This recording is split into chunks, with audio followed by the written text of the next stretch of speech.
Primero que nada, quiero agradecer al equipo de socios con los que llevamos a cabo esta profunda, relevante y hermosa tarea. La motivación que hemos tenido durante todo este proceso fue enfrentar, y por qué no decirlo, luchar para que los cambios en nuestro país empiecen a dar frutos. Un agradecimiento especial, muy especial a la Universidad del Biobío, sus directivos y sobre todo a la Escuela de Psicología, quienes nos facilitaron el espacio virtual para realizar este congreso, así como también al Magíster de Psicología Comunitaria de la Universidad de Chile, quienes nos están apoyando hoy día o en este proceso. Fueron meses arduos, pero también tuvimos la posibilidad de soñar y proponer un espacio que invita a la reflexión, a reflexionar sobre nuestro contexto actual. De ahí el título que construimos: Comunidades, Cuerpos y Territorios en una sociedad post-neoliberal. La creatividad en las líneas temáticas da cuenta de lo que estamos queriendo para nuestro país, en donde ustedes, como participantes y ponentes, tomaron esta iniciativa ante la cual nos ayudarán, apoyarán para llevarla a cabo. En forma breve, me referiré a las 4 líneas temáticas. Uno es cuerpos, territorios y emergencia de sujetos y sujetas políticas en una sociedad en transformación. En esta línea temática hemos recibido trabajos que dan cuenta de la emergencia de sujetos políticos en los movimientos sociales, las comunidades y colectivos variados que defienden derechos o afirman identidades como comunidades, ciudadanía, movimientos sociales, género, disidencias sexuales, identidades y agencias biopolíticas. El segundo eje temático tiene que ver con territorio, ciudadanía, Estado y gobernanza. Las tensiones y dilemas que hay en esto, ¿no? En esta línea también se incluyen trabajos que abordan la desigualdad, inequidad e injusticia social que todavía sigue existiendo en este país. Todo ello a partir de experiencias situadas en los territorios y que den visibilidad a la relación Estado-institucionalidad, así como a la comunidad, territorio y gobernanza, dando cuenta de políticas públicas, salud mental comunitaria, salud comunitaria, organizaciones sociales, participación comunitaria, inclusión social, ruralidad, metodologías participativas y territorio, y el tema, sobre todo el tema del bienestar. El tercer eje es crisis sistemática global y su abordaje local. Sistémica es, ¿no? Esta línea recoge trabajos sobre crisis socioecológicas, humanitarias y emergencias, generando diálogos y reflexiones sobre las crisis socioecológicas, cambio ambiente global, neoextractivismo, desastres socionaturales, entre otros. Las temáticas son socioecológicas, humanitarias, el COVID-19, dimensiones psicosociales ante el cambio climático, psicología de la emergencia y la gestión de riesgos de desastres, psicología de lo rural, defensa indígena del territorio y crisis humanitarias y pandemias. Finalmente, el cuarto eje temático es diversidad, coexistencia y convivencia social en la sociedad neo y postliberal. Recibimos trabajos que abordan la diversidad de formas de coexistencia y convivencia social en la sociedad neo y postliberal, neoliberal. Vamos a tensionar discusiones que visibilicen el proyecto de la modernidad colonialidad, estimulando la acción de nuevos sujetos comunitarios. Para ello, los trabajos desde derechos colectivos, otra forma de relación con la naturaleza, interculturalidad, migración, pueblos originarios y afrodescendientes. Creemos en una forma de generar conocimiento que no puede estar desligado de los contextos y personas con las que trabajamos. Desde esta perspectiva, proponemos que la ciencia es un espacio que se construye en común y en plural. Pensamos que es importante validar y reconocer diversas formas y sentidos de vivir y construir la psicología comunitaria, un campo diverso, complejo y, por sobre todo, interdisciplinar. Por eso hemos construido espacios de diálogo en los que se expresarán las propuestas recibidas a través de ponencias individuales, simposios, mesas temáticas, conversatorios, entre otros. Agradecemos a las y los y les invitadas especiales como Javiera Mansi, feminista y asesora de la Convención Constitucional, quien pertenece además a Organizando Transdiversidades. En los debates sobre identidad estará Francisca Rinconado, del pueblo mapuche, quien fue elegida como constituyente. Marta Lema, del pueblo quechua Otavalo, quien pertenece a la organización Trama Tejido Migrante. además de entrevistas sobre estado de gobernanza con Marco Barraza, en el tema de la psicología comunitaria frente a la emergencia climática. Invitado Matías Azul, de Greenpeace, Chile, y Leonor Cantera, docente de la Universidad Autónoma de Barcelona, quien nos entregará reflexiones en voz alta sobre aspectos poco atendidos a la psicología comunitaria. Finalmente, reitero mis agradecimientos y la esperanza de que trabajaremos en conjunto los temas anunciados, los que serán insumos para una sistematización, aportes que haremos llegar a la Convención Constituyente.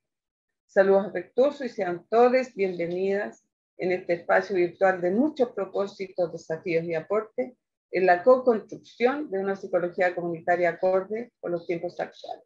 Muchas gracias. Entonces, eso, y decirles además que, bueno, no les pedí autorización antes, pero vamos a grabar todo el trabajo, pedimos la autorización igual, y durante los 4 días que vamos a estar aquí con ustedes, vamos a grabar los trabajos porque además vamos a transcribir ahí para poder hacer esta sistematización y la entrega, digamos, al constituyente. Entonces le damos la bienvenida a este segundo Congreso Nacional de Psicología Comunitaria y recordándole lo que viene ahora, ¿no?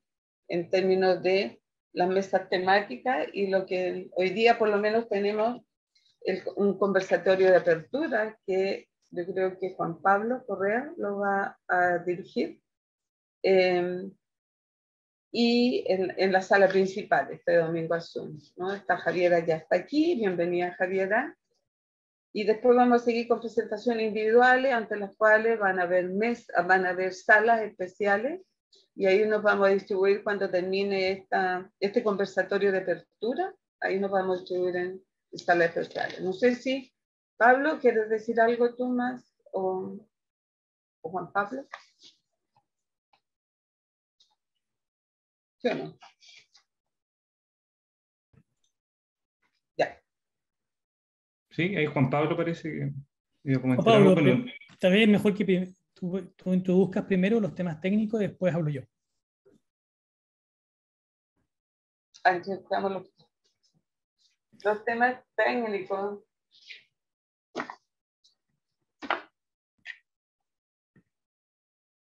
No hay temas técnicos. no hay temas técnicos, estaba todo listo. Está todo entregado también, Juan Pablo. Entonces bien, ya... pues muchas gracias, María Angélica. Entonces, bueno, Gonzalo Bustamante y yo entonces asumiríamos la tarea de desarrollar esta primera parte junto con nuestra invitada Javiera Mansi. Teníamos otros invitados de Organizando Transdiversidades, pues hubo una confusión ahí en la lectura del texto, pero finalmente nos dijeron que no tenían ninguna posibilidad de mandar un representante hoy, que tenían tope de todas las agendas, así que decidimos que como teníamos igual poco tiempo, nosotros teníamos 40 minutos en la práctica, era mejor hacer este trabajo directamente con Javiera y no agregar a última hora otra persona del mundo trans, como habíamos pensado originalmente, ¿no? Pensando en que esta primera mesa redonda, esta primera mesa temática, tiene que ver con temas de sexo-género y emergencias subjetividades en esa área, y la de la tarde, ¿no es cierto?, la que viene a las 5 de la tarde, más bien se va a centrar en temas de etnicidad, ¿no? Entonces vamos a comenzar presentando a Javiera. Javiera, yo voy a decir un par de cosas nomás sobre ti, porque detalles mayores no conozco, así es que vas a tener que tú agregarlos si son necesarios. Voy a decir, por supuesto, que te conozco hace muchos años, desde que eras una niñita chica, pero que en realidad tu existencia como una persona tan relevante, diría yo, en los movimientos sociales chilenos y sociopolíticos chilenos hoy día, es para mí una emergencia también, una novedad, ¿no? Javiera es socióloga, una socióloga bastante famosa, la verdad, en su generación y en la actual sociedad chilena, que ha estudiado ampliamente los movimientos sociales y que ha trabajado desde ya un montón de años en el movimiento feminista, específicamente en la coordinadora 8M, ¿no es cierto?, la coordinadora feminista 8M, y hoy día asesora, ¿no es cierto?, en la Convención Constitucional, ¿no? Buscando transformaciones en las instituciones que van a regular la vida de la República en los próximos años probablemente, ¿no?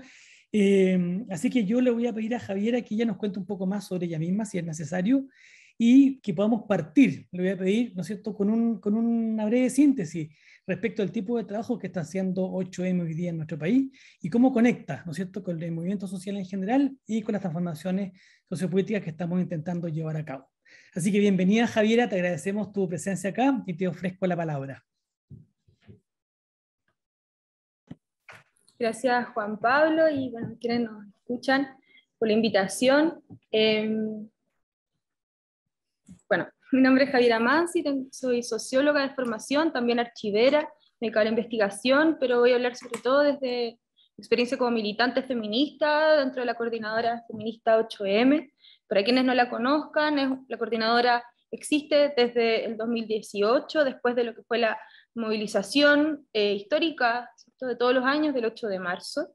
En ese momento fue que se construyó una articulación en el pleno, ¿cierto?, como ciclo de ampliación, ¿no?, y de alguna manera también de como esta emergencia, ¿cierto?, de un feminismo de masas que se levanta desde el 2016 en el contexto de las movilizaciones de Ni Una Menos en Argentina, y que comienza a levantarse como una marea, una oleada de movilizaciones transfronterizas, ¿no?, sobre todo en la región, y que coincide por supuesto ya en Estados Unidos con el Me Too, pero también de alguna manera se trama con una larga historia de un feminismo histórico en Chile, particularmente la experiencia en los 90 y los 2000 de la Red Chilena contra la Violencia hacia las Mujeres.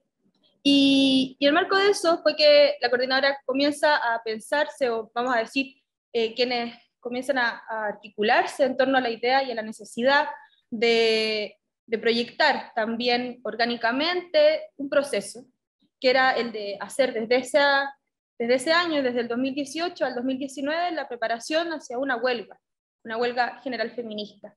Esto en el marco también donde en este proceso de movilizaciones veíamos ya en España, en Islandia, en Argentina y en Brasil, cómo el feminismo estaba tomando un rol protagónico y a la vez se estaba organizando y levantando esto que yo voy a explicar, que es la forma en que hemos ido reconceptualizando o reconstruyendo un repertorio histórico de la clase trabajadora, que es la huelga, ¿no?, pero desde el feminismo.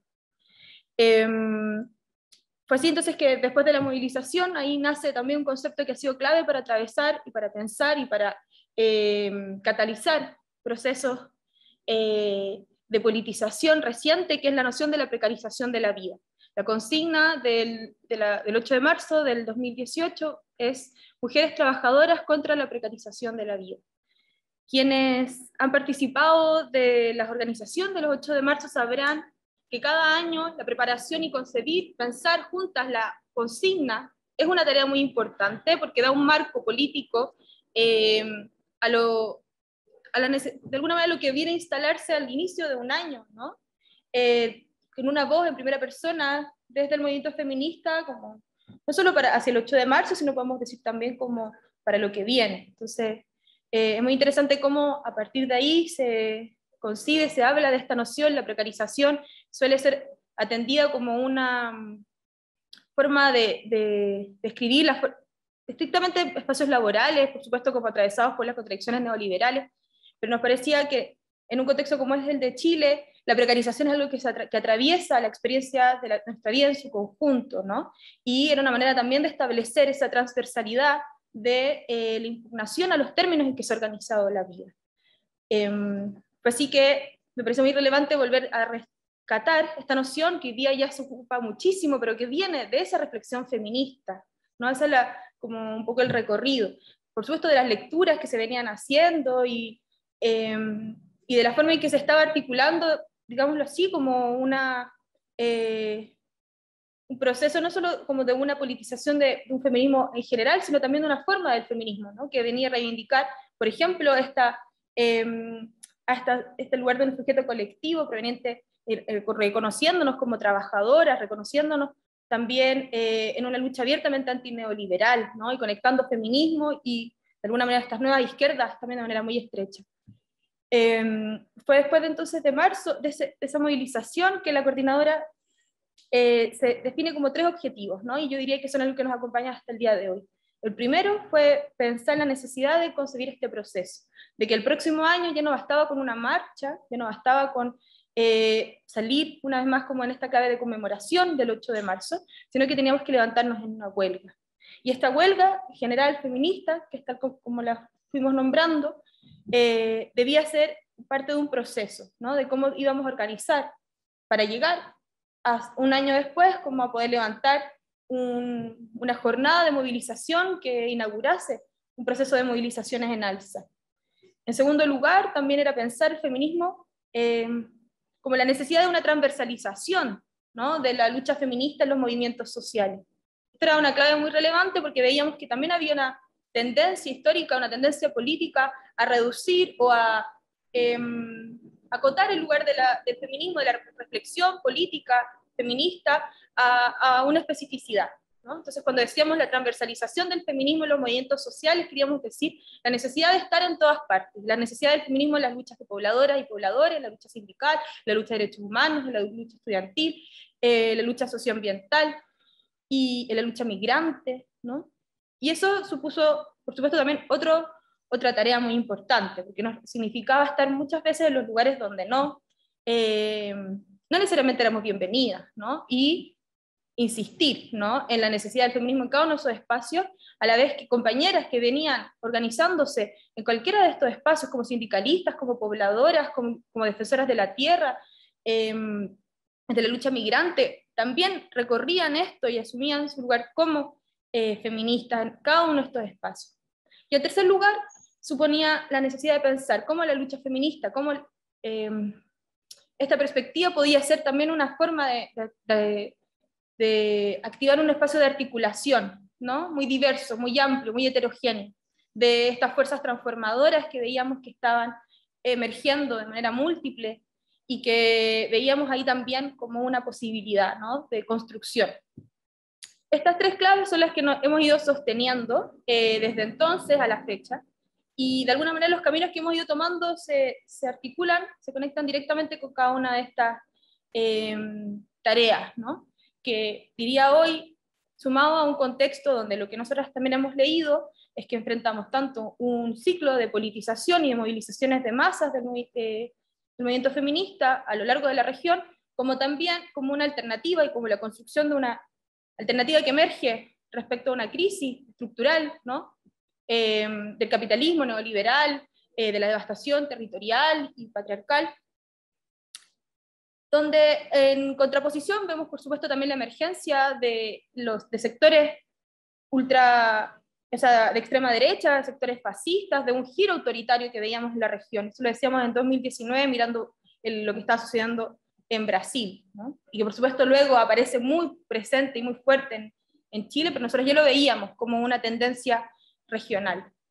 Entonces, bueno, eso también es parte del marco de acción que hemos ido librando y que por supuesto este proceso y este ejercicio ha ido sujeto sobre tareas muy concretas. Hemos levantado desde entonces 4 encuentros plurinacionales de las Islas que luchan, que son encuentros multitudinarios que convocan a diversas mujeres, disidencias, sexogenéricas, activistas de distintos espacios, que nos reunimos para organizar un programa contra la precarización de la vida, que habla de todo, porque siempre insistimos que el feminismo habla y puede hablar de todo, ¿no? Y que es también como la base sobre la que se sostiene los contenidos o lo que viene a ser como por qué estamos movilizándonos, ¿no? Y que vamos a insistir que las huelgas es parte de ese proceso. Las jornadas de movilización de los últimos 8 de marzo han sido las jornadas históricas de mayor movilización en Chile. La del 2019 fue la movilización más grande que había habido en Chile desde el fin de la dictadura, y luego la de 2020 pues, ha sido históricamente la movilización más grande que se levanta en el pleno como proceso de revuelta, ¿no? Donde escribimos la histórica en Santiago, pero también es un proceso que se organiza y se levanta de manera muy arraigada en distintos territorios, ¿no? Y de manera simultánea. Junto con eso, y ahora más como llegando al presente, estamos hoy día participando del proceso constituyente a través de una convencional que es Alondra Carrillo. Somos un equipo conformado desde la coordinadora y también desde el Distrito 12, desde una asamblea territorial de organizaciones sociales que se levanta también para hacerse parte de este proceso, y en conjunto levantamos esta vocería.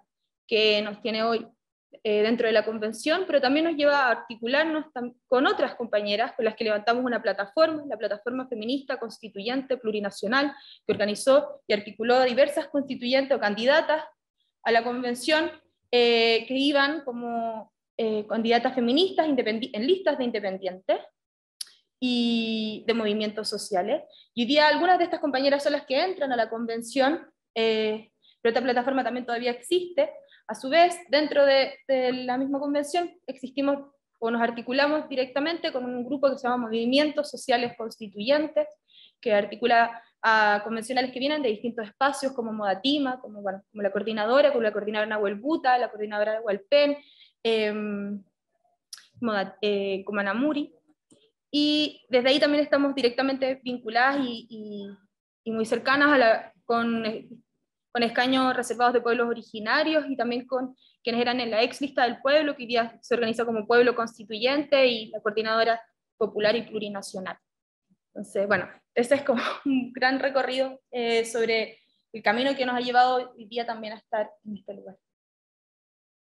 Gracias, Javiera. A mí me gustaría comenzar a comentarte algunas cosas, hacerte algunas preguntas con el tema específico que planteaste de la precarización de la vida, ¿no?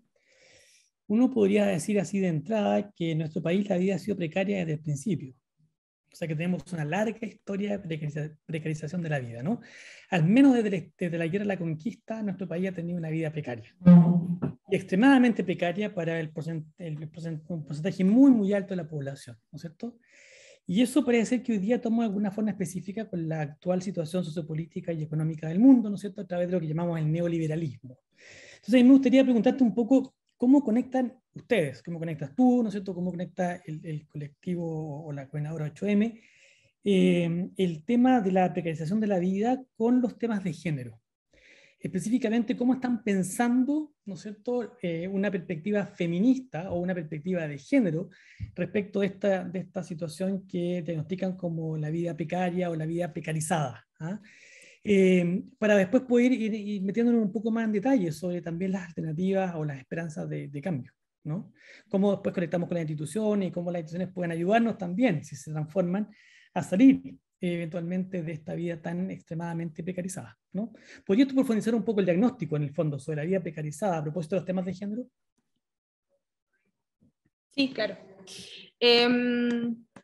Bueno, lo primero es que, por supuesto que cuando decimos el contexto de precarización actual, no podemos, resulta, bueno, es una forma de leer de manera muy histórica, y lo que estamos hoy día experimentando, las formas estructurales de violencia patriarcal, son, por supuesto, muy anteriores a la forma en que hoy día se ha estructurado y se ha organizado eso en el contexto neoliberal chileno o a nivel mundial.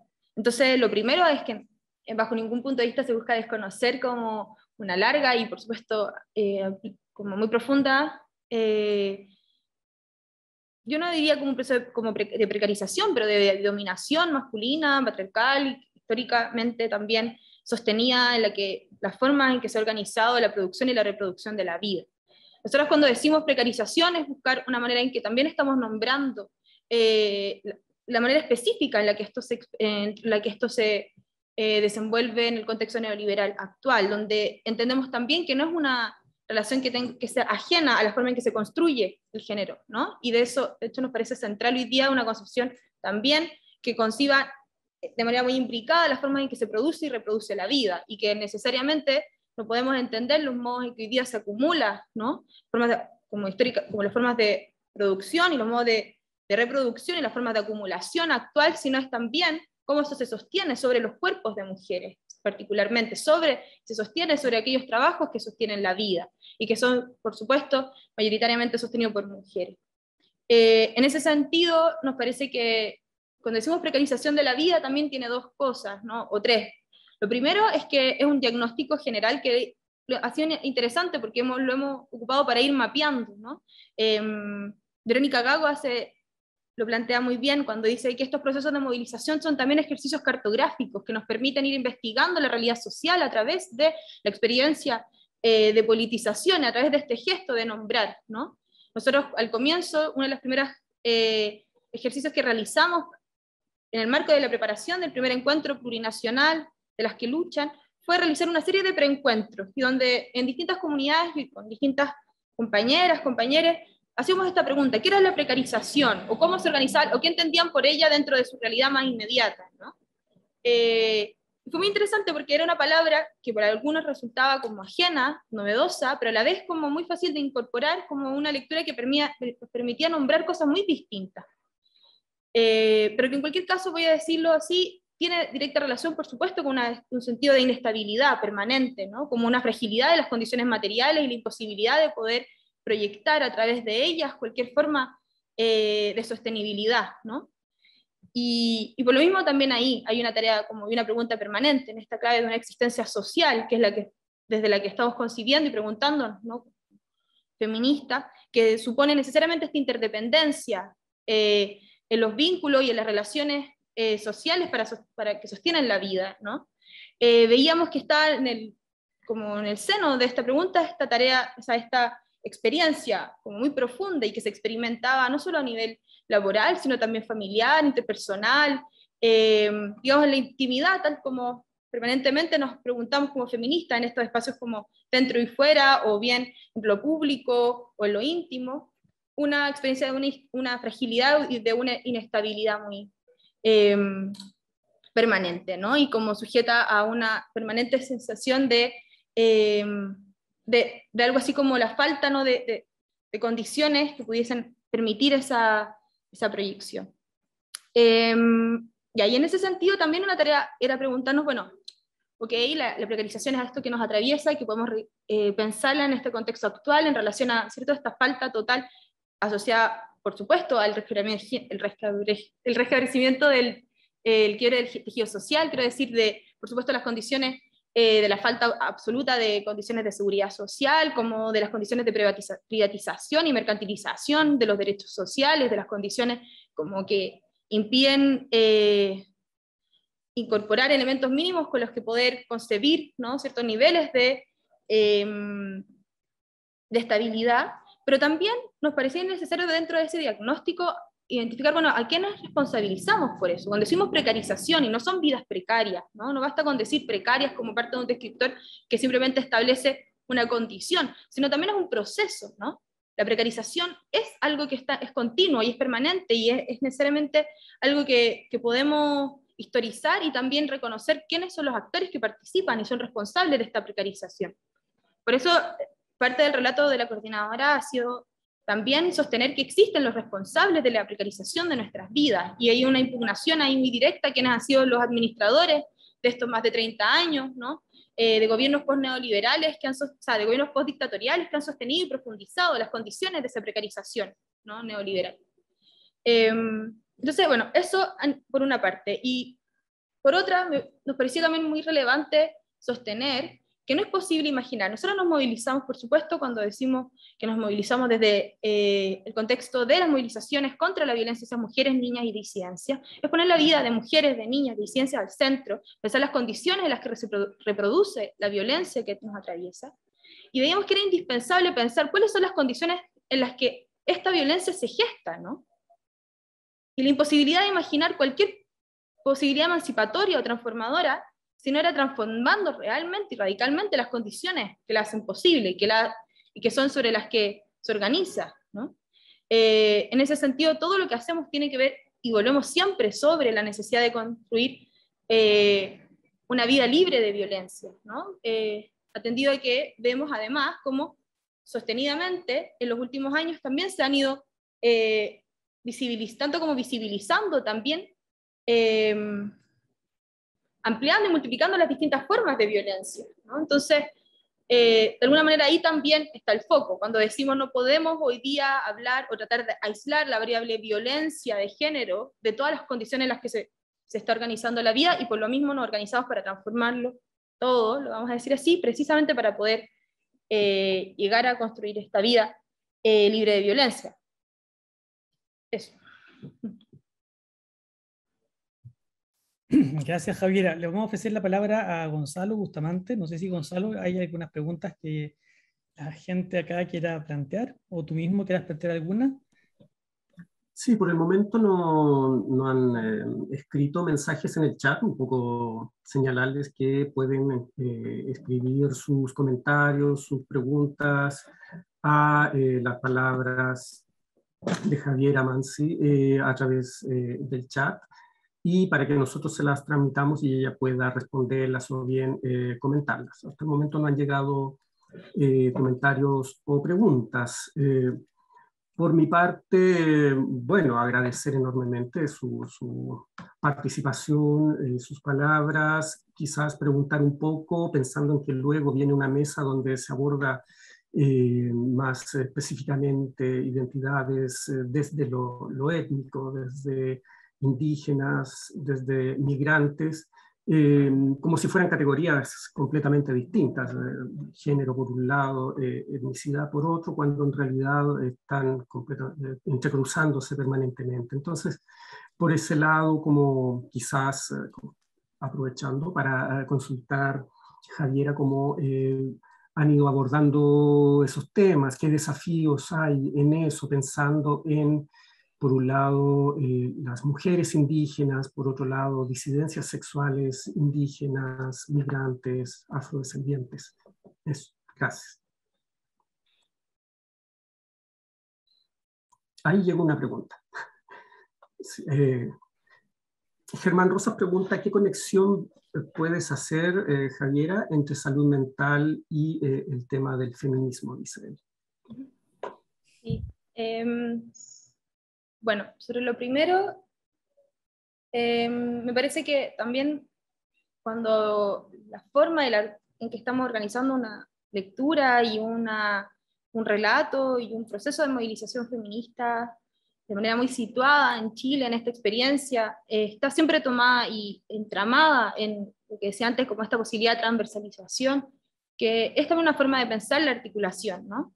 Y es una forma de asumir necesariamente cómo se va configurando de manera abigarrada también, desde una experiencia que va asumiéndose permanentemente como en un ir y venir en esta construcción entre estas largas trayectorias y tradiciones de politización feminista, como también de pueblos indígenas, como también, y que es interesante porque va produciendo también formas de interpelación, de crítica, de autocrítica, de reconstrucción, de replanteo a cada paso, sobre los que se va sosteniendo la posibilidad de decir esto que es común, ¿no? Lo digo porque también el ejercicio, como decía antes, de esta suerte de ejercicio cartográfico es también una manera de ir reconstruyendo una voz colectiva que es plural, que es muy diversa, ¿no? Y ha sido una tarea en ese sentido poder definir cosas como, cuando decimos aquí huelga, qué es lo que estamos diciendo, ¿no? Como también poder decir qué pasa con aquellas que decían compañeras migrantes después de la primera huelga, pero qué pasa con las que no pueden hacer huelga, ¿no? ¿Qué pasa con esos trabajos que no pueden parar? Y fue en esa conversación muy rica, ¿no? Y muy cómplice que se levanta en este reconocimiento mutuo, ¿no?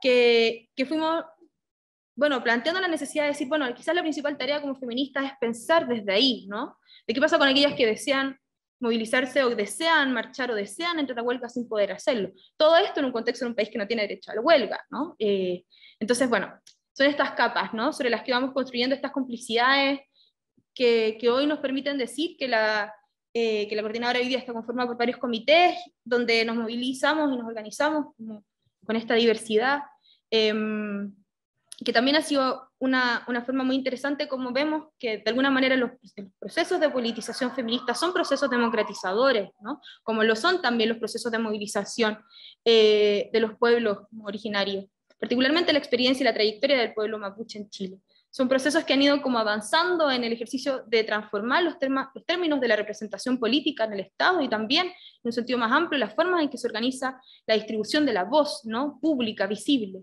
Y eso ha sido también una manera en que nos hemos ido como encontrando, porque por supuesto avanza abiertamente, se profundiza una democracia de los pueblos que se levanta, toda vez que nos vemos, por ejemplo, hoy día de manera inédita en un órgano político, ¿no? Donde existe una representación paritaria, ¿no? Como también con escaños reservados de pueblos originarios, que ha transformado la forma de hacer política en Chile.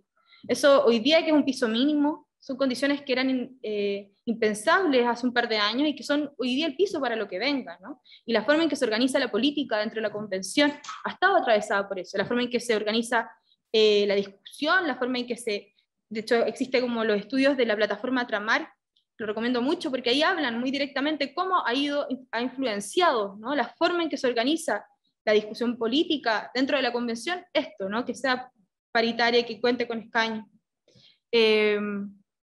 Y diría, bueno, eso por una parte.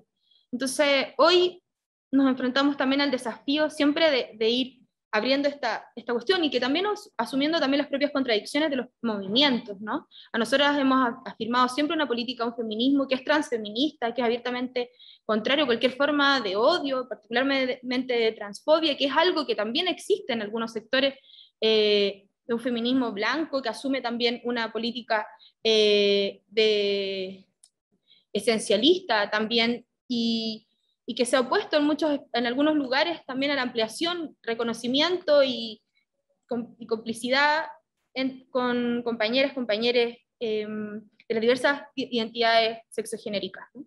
Entonces, eso me parece que también es una tarea, afirmar eso a cada paso. Por eso nos ha tocado que luego en una de las últimas huelgas decíamos, esta es una huelga que es transfeminista, que es antirracista, que es antifascista, que, en fin, como que un montón de palabras, ¿no? Y que muchos, sobre todo, nos preguntaban, bueno, pero ¿por qué tantas palabras? ¿Cuál es la necesidad? Y bueno, hay una necesidad de decir cada una de estas palabras, ¿no? Porque estamos recién construyendo esta voz, ¿no? Y asumirla como un lugar que podamos ir trabajando, ¿no? Y no exento de la posibilidad de ir replanteándose cada paso. Eso. En relación a la salud mental, por supuesto, o sea, yo creo que si hay algo que está, dos cosas, ¿no? Como el corazón de la lucha feminista ha estado siempre como la forma en que se reconoce esta forma de la representación, ¿no? Y como rápidamente las maneras en que se ha ido representando, ¿no?, la voz femenina, la voz de mujeres, de disidencias, en torno a construcciones que vuelven permanentemente, ¿no?, a esta construcción de la noción de como de las locas, de las histéricas, de las desequilibradas, en fin, como que son algo que aparece, lo voy a decir, como continuamente, ¿no? Y no aparece solo históricamente, aparece en lo más presente, aparece en la forma en que se organiza también la discusión pública, política. Entonces, eso en un nivel, ¿no? Como que hay algo ahí como de un ejercicio permanente de desautorizar nuestro lugar, nuestra voz política y pública. Entonces, me parece como, por un lado, eso es muy relevante. Junto con eso también, cuando lo leí hace un tiempo sobre, en Estados Unidos en un minuto se configuró un movimiento feminista por el salario para el trabajo doméstico. Y ellas insistían mucho sobre esta cuestión porque veían también que muchas de las, como dimensión como de la experiencia, ¿no?, como de mujeres en el encierro doméstico, estaba atravesada por una experiencia de una salud mental que estaba como siempre muy afectada por esta experiencia, y ahí era muy interesante cómo lo vinculaban necesariamente con potenciar las autonomías, ¿no?, de mujeres, y en este contexto en concreto de autonomía económica, para poder desarmar también estas experiencias de un encierro que va produciendo y reproduciendo a cada paso también una manera, ¿no?, de estabilizar una experiencia de una salud mental como de manera sexogenérica. Y por último, nosotros hemos hablado y hemos compartido mucho con compañeras que se han organizado también como en colectivas de disidencias y feministas, como No es lo mismo ser loca que loco, u otras compañeras que han organizado también un relato muy interesante como feministas desde esta experiencia, desde la experiencia como de una locura, como de la idea de desmontar o como repensar históricamente esto y pensarlo también en los espacios institucionalizados, ¿no? Por supuesto que no es lo mismo ser loca que loca, como tampoco lo es siendo pobre, estando racializada, y como creo que ahí hay un núcleo central también de la reflexión en torno a esto. Muchas gracias. Sí, en el chat, esta es de María Angélica Benavides, dice: una de las líneas que emergen desde este levantamiento feminista se dio al interior de las universidades. Y la pregunta es, ¿consideras cuál es la relevancia del feminismo en el cruce con el tema de la educación, en los distintos niveles de la educación? Sí, Bueno, la forma en que nosotros leemos este proceso, ¿no? Este ciclo de movilizaciones en alza, también reconoce como los distintos lugares en los que podemos ver estas emergencias. Sin duda en Chile particularmente, lo que fue el Mayo Feminista del 2018 fue fundamental, ¿no? Como que irrumpe con una fuerza y una potencia histórica transformadora, ¿no? Que viene a replantear los términos en que se había organizado el movimiento estudiantil hasta ese momento. Y es muy interesante porque en Chile tiene una larga trayectoria y sobre todo en el contexto postdictatorial de un movimiento estudiantil, que es mi generación, es nuestra generación, la idea de las movilizaciones pingüinas, las movilizaciones previas antes del mochilazo en 2001, luego el 2011, y es muy interesante también como desde este espacio de la movilización estudiantil, el año 2014 se levanta el primer Congreso por la Educación No Sexista, y se organiza ahí también una reflexión en torno a cómo repensar la educación, y repensar la clave de esta demanda por una educación pública, gratuita, de calidad. Esta noción de la calidad también, ¿no? Que viene a ser como discutida también, esta idea a veces muy neutral con la que se concibe la noción de cómo establecer estos parámetros, ¿no? Parece que ahí viene como es muy interesante lo que empieza a producir el feminismo ahí, que discute, ¿no? Los términos de esta lucha, los horizontes, ¿no? De transformación de esta lucha. A mí me gusta mucho pensarlo también en el sentido de que en Chile venimos mucho, está asociado a una suerte de reconstrucción, a veces, sobre todo desde la izquierda, nostálgica, ¿no? Como de recuperar la educación pública, de recuperar el derecho a la vivienda, de recuperar la renacionalización de los bienes comunes, recuperar el derecho al agua. Y esta clave de la recuperación, que es por supuesto muy atendible en un contexto como de Chile, donde vemos como todo ha sido privatizado, mercantilizado, en dictadura y profundizado en estos años. Bueno, pero el horizonte de una educación no sexista, de una educación feminista, nunca ha existido. Y eso es muy interesante porque porta otra potencia, porta otra como posibilidad de imaginación política, de asumir como un movimiento comienza a abrir también estos horizontes, ¿no? En el seno, por supuesto, de un movimiento de masa. Y ahí entonces vuelvo sobre eso porque me parece que es lo que también comenzó a suceder en la escala del proyecto, pero también en la escala de los modos de organización, ¿no? Los modos de organizar la movilización, en los modos en que fue reconfigurándose el uso de la calle por nuestros cuerpos, ¿no? Cuando veíamos también que éramos, de cómo se fueron replanteando en el camino de las marchas los mismos gritos con los que estábamos anunciando nuestras demandas, ¿no? Eso es muy interesante porque es como todas esas escalas, ¿no?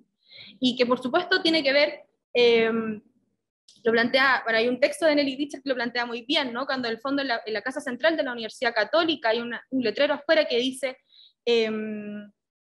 aguante las cabras, abajo como los Chicago Boys, ¿no? Y en el fondo, ella lo conecta muy bien, porque en el fondo en el corazón, ¿no? Como de esta institución, ¿no? Que viene a ser la Casa Central de la Universidad Católica, con todo ese peso histórico, por supuesto, eclesiástico, pero más recientemente también como lugar de formación de los Chicago Boys, o donde vienen a instruir, y por supuesto de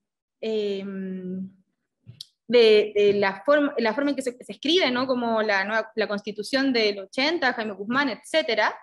Ahí ella plantea, bueno, que hay tres líneas, ¿no? Y me comparto plenamente esa tesis. Por una parte, aparece como una reflexión en torno a la necesidad de la transformación curricular.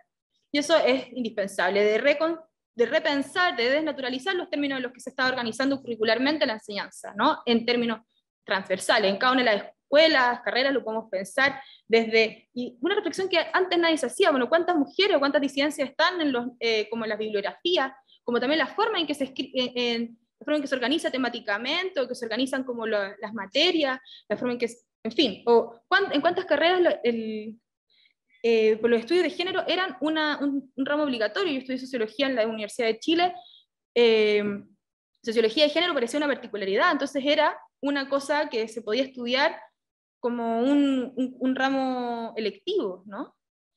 Eso por una parte. Pero esa reflexión profunda, que algunos se van a asustar, que cómo nos fuerzan a tener que enseñar o aprender de las tantas mujeres que han escrito y que por primera vez se enfrentan a su desconocimiento profundo, una ignorancia, ¿no? que no habían visto. En segundo lugar, la forma en que se reconoce, por ejemplo, otras identidades, y ahí hay una lucha muy importante también en el reconocimiento, por ejemplo, de cómo, particularmente cómo se reconocen como el nombre social, y hoy día vamos a saber también con la ley de identidad de género que existe y esto se anticipa con el mayo feminista, la posibilidad de reconocimiento, y de poder elegir el nombre con el que somos referidas, ¿no? o los pronombres con los que se nos trata en los espacios educativos, en las aulas.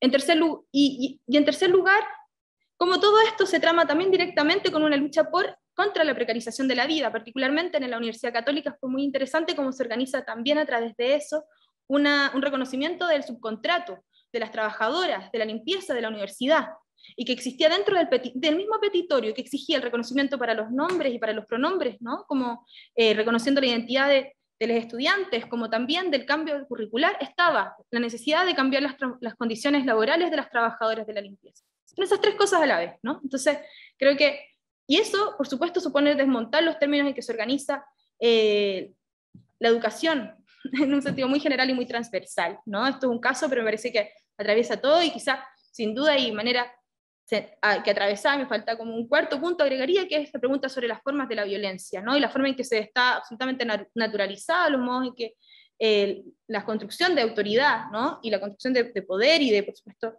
de impunidad dentro de las universidades y centros educacionales en general, ¿no? Que es algo que hoy día aparece ya, no voy a decir solo como porque hay muchas preguntas, ¿no? Como cómo se resuelve eso, no creo que haya una sola manera, pero sin duda nos fuerza a pensarlo y no asumir este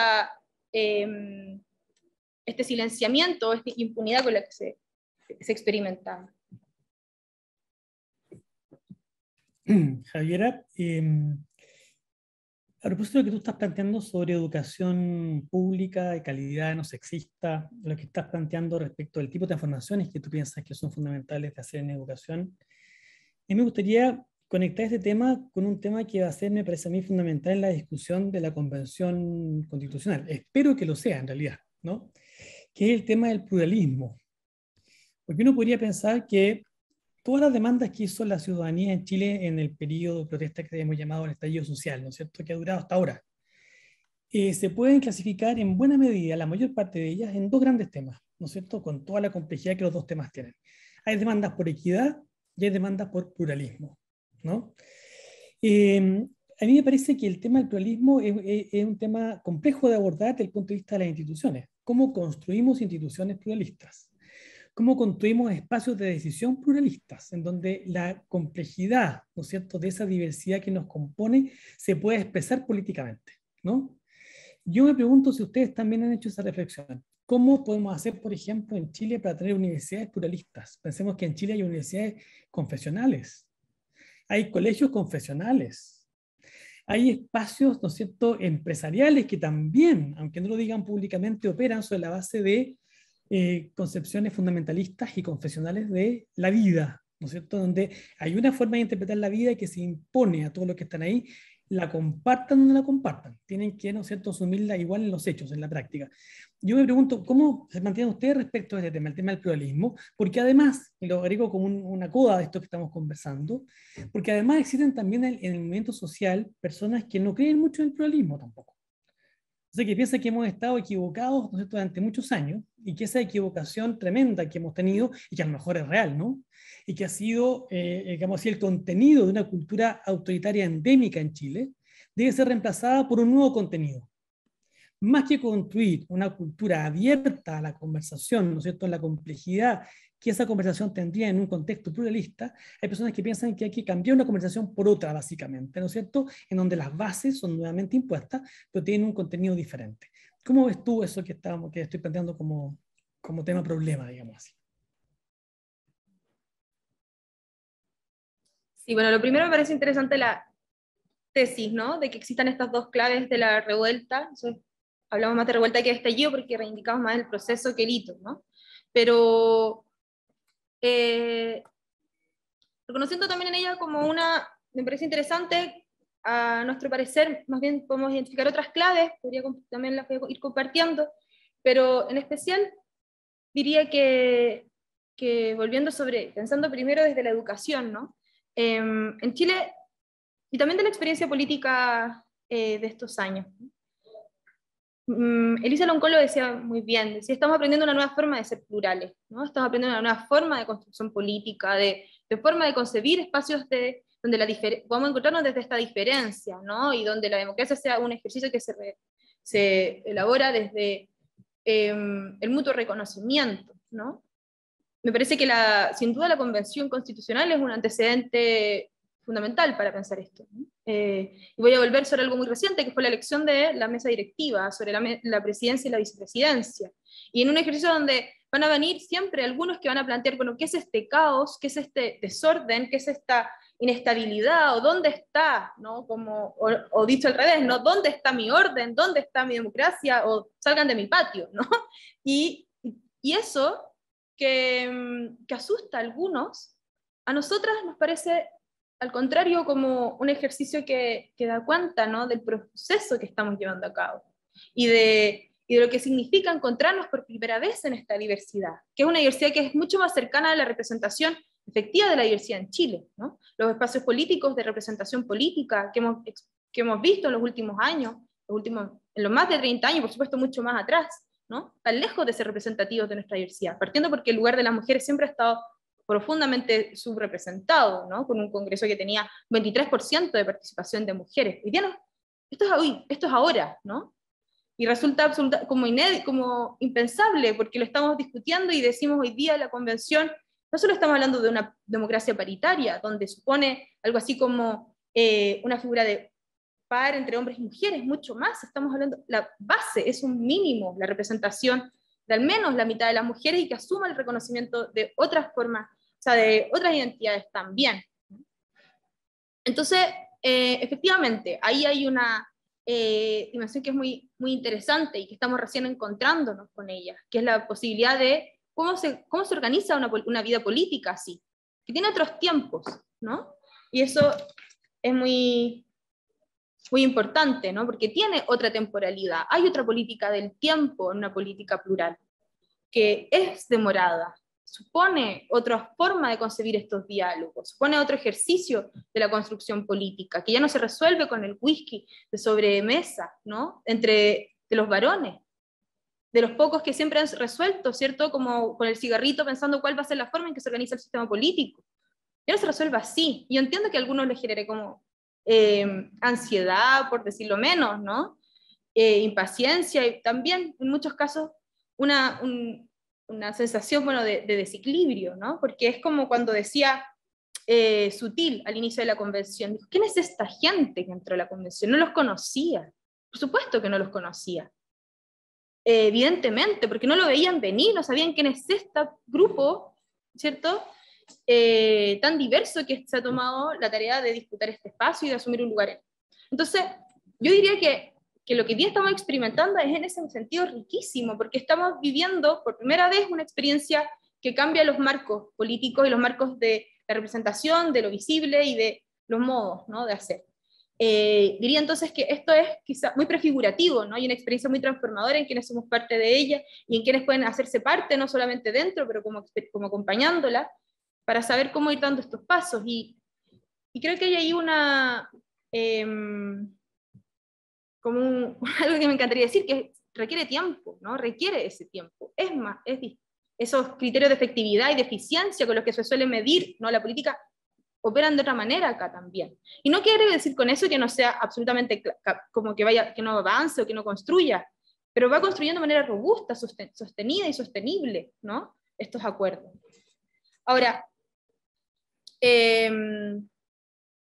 yo también plantearía que esto supone también un deseo de una transformación bastante radical y es parte del proceso, ¿no? Transformar los términos de la democracia es una transformación muy estructural también. Y con ello algunos van a asustar si la van a nombrar como refundacional. Y tiene algo de eso, si es que suponemos que es refundacional cambiar las estructuras de la polis, ¿no? Y que sobre eso se pueda sostener la posibilidad de una transformación en los modos en que se ha organizado la vida.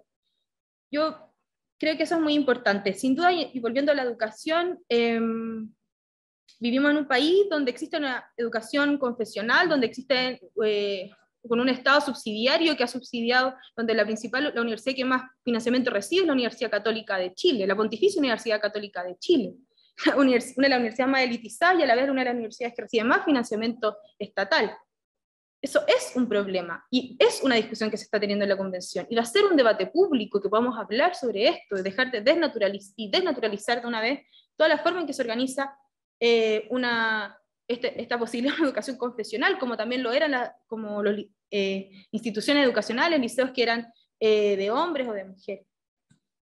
Diría que eso es una cosa que está hoy día muy en juego. Hoy día, por ejemplo, hay desde ya 2 iniciativas populares constituyentes que hablan sobre esto. La iniciativa de Redofem, que es por una educación feminista, laica y no sexista, precisamente usar esas palabras para entrar en este debate, y también la iniciativa que se levanta desde una articulación de actores educacionales, entre ellos el Colegio de Profesores y Profesores, entre otros, por una educación pública, estatal, comunitaria, ¿no? Que también repensar los términos en que se organiza el sistema educativo en su conjunto.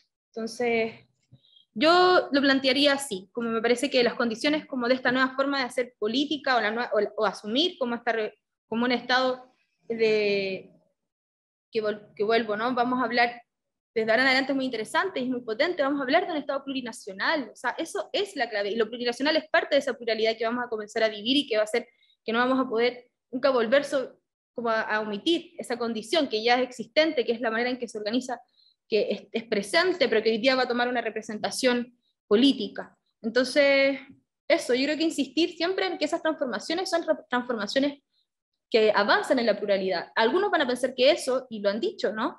Bueno, les están trayendo tantas cosas, les están transformando su cancha, y sí, supone hacer esos cambios. Y no es que queramos poner uno por el otro, sino simplemente transformar y desarmar esas barreras previas.